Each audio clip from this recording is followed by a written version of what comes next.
Hello, Open Apereo Awards Committee. I'm Valentino van der Heijden. Now I'm Andre Siebrits. This is just a short little video in aid of our application for the Open Apereo Awards 2018. Yes, we're happy to share with you here, in addition to our application, our educational technology Worldview. Of course, if you want any more information on this, please feel free to invite us as one of your winners. So we'll go into the depth of this model now. Okay, so at the very top here, we can see we have a pyramid here for our worldview. However, it's very important to emphasize that no single part of our model is more important than any other. In that sense, we argue that all of these parts help to co-constitute each other. And I'll start at the top, but of course, like I said, there's no more important part. But if we look at the whole picture, we see our ecosystem in which we are embedded. And we begin by looking at society and the needs of society. Because very clearly different societies have different goals. So in South Africa, our society is guided primarily by, at a high level, by the National Development Plan 2030, which sets out very clear visions and goals for education and specifically science in the country.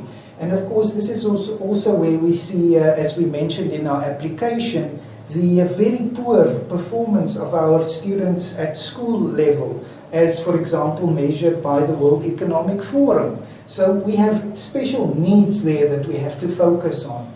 Then of course that filters through to higher education institutions such as our own, which of course again we cannot stand apart from.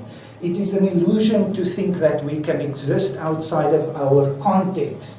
And here, for example, we have specific institutional operating plans that run for certain years, and they set out again the priorities that we need to achieve, such as giving our students skills in educational technologies and embedding those into learning and teaching.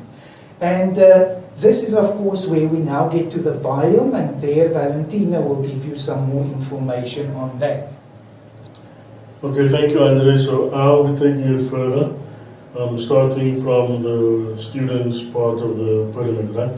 As an academic developer within the physics department, I need to look at the students' needs before implementing any kind of emerging technologies within their teaching and learning environment.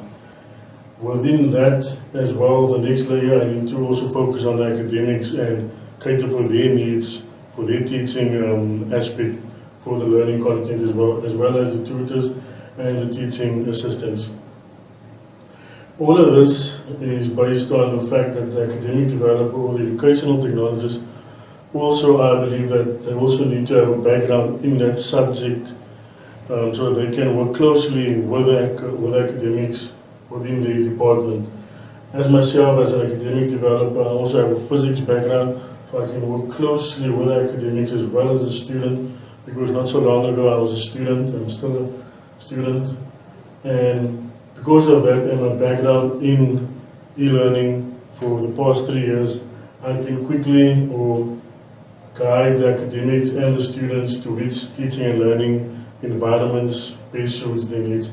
All of this, the three at the top as well, is all based on Sakai, which is our digital habitat, as termed by Wenger, White and Smith as our digital habitat Sakai. I also just want to emphasize that the Sakai, in our case, is the standalone digital habitat. But in our application, we also mention that this digital habitat is also linked to external educational technologies, such as the Google apps, the FET simulations, YouTube videos, as well as educational add-ons called Doctopus and Googlix, which is also linked to the digital lab reports. But all of this will be elaborated on more in our application. So I just want to emphasize as well that this work is currently under consideration in a peer-reviewed journal for publication. We hope to see you in Canada soon. Thank you.